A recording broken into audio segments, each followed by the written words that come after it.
ओम शांति। सुनते हैं 18 अक्टूबर की मुरली का मुरली मंथन। आज की मुरली में बाबा ने कितना सुंदर का अतीन्द्रिय सुख पूछना हो तो गोपी बल्लभ के गोपियों से पूछो। गोपी बल्लभ कौन? शिव बाबा। और हम सब आत्माएं इस वक्त बाबा के प्यार में गोपियाँ साथ गोपी बल्लभ के खूब रास कर रहे हैं। फिर बाबा ने आज की मुरली का कितना सुंदर गीत था, धीरज धर मनवा तेरे सुख के दिन आएंगे। अधीरता नहीं होनी चाहिए, इम्पेशेंट नहीं होना चाहिए, पेशेंस पेशेंस। फिर बाबा ने कहा बच्चे तुम आत्मा जैसे छोटी ज्योति बिंदु हो ना, मैं भी तो आत्मा ही हूँ। केवल उन आत्माओं में परम आत्मा श्रेष्ठ पार्ट वाली नंबर 1 पार्ट वाली आत्मा, लेकिन हूँ मैं भी तुम्हारे साइज की, तुम्हारी जैसे।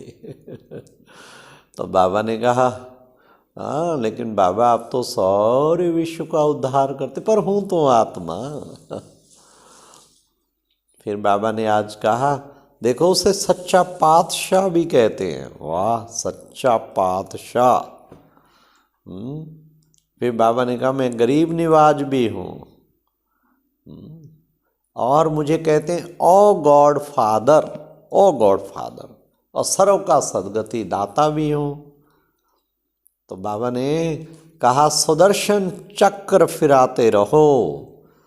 तो फिर बाबा ने कहा क्या होगा, तुम्हारे विक्रम विनाश होंगे। मैं सबसे सौकार भी हूँ।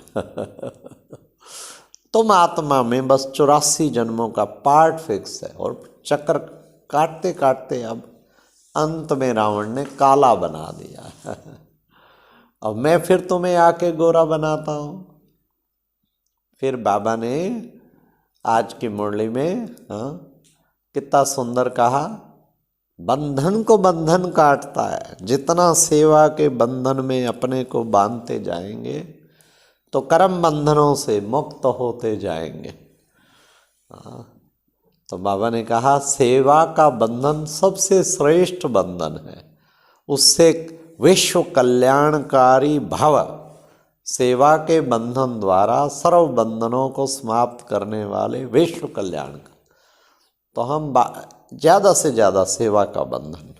फिर बाबा ने कहा अपने दैवी स्वराज्य की स्मृति में रहो तो क्या होगा, आप पर किसी की भी बुरी दृष्टि, बुरी व्यर्थ नज़र नहीं पड़ सकती।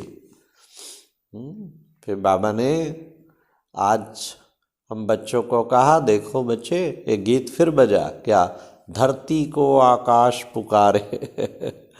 हाँ, आकाश में रहने वाला शिव बाबा। तो आकाश शिव बाबा को सब धरती के सितारे पुकारते हैं, आ जाओ आ जाओ आ जाओ। आखिर आ गया और आके सबको वापस ले जाता है। बाबा कहते नष्टो मोहा बनो तो मैं तुम्हें अथाह सुख दूंगा, अथाह सुख दूंगा। हाँ, फिर कितना सुंदर बाबा ने कहा यहाँ जो हंस गुणग्राही हैं वही आने चाहिए, बगले अवगुण उठाने वाले वो नहीं आने चाहिए। कितना साफ साफ बाबा ने कहा। आज बाबा ने हिरोशिमा नागासाकी को भी याद किया। बाबा ने कहा देखो बम पड़े कोई रोने वाला भी नहीं था, ये है रोने वालों की दुनिया। एरोप्लेन सब ख़त्म होता तो क्या हालत हो जाता। फिर बाबा ने कहा अपनी शक्ल तो देखो। भक्त ने कहा मैं लक्ष्मी को वरूंगा, जरा मुंह तो देख। तो बाबा ने अर्थात कहा अपने दिव्य गुणों को। तो अब ईश्वरीय संतान बने हो किस लिए, दैवी संतान बनने के लिए। तो चार्ट रखना है कितना हम बाबा को याद करते हैं। जितना बाप को याद करेंगे अतीन्द्रिय सुख की भासना होगी। ओम शांति। ये था आज का मुरली मंत्र।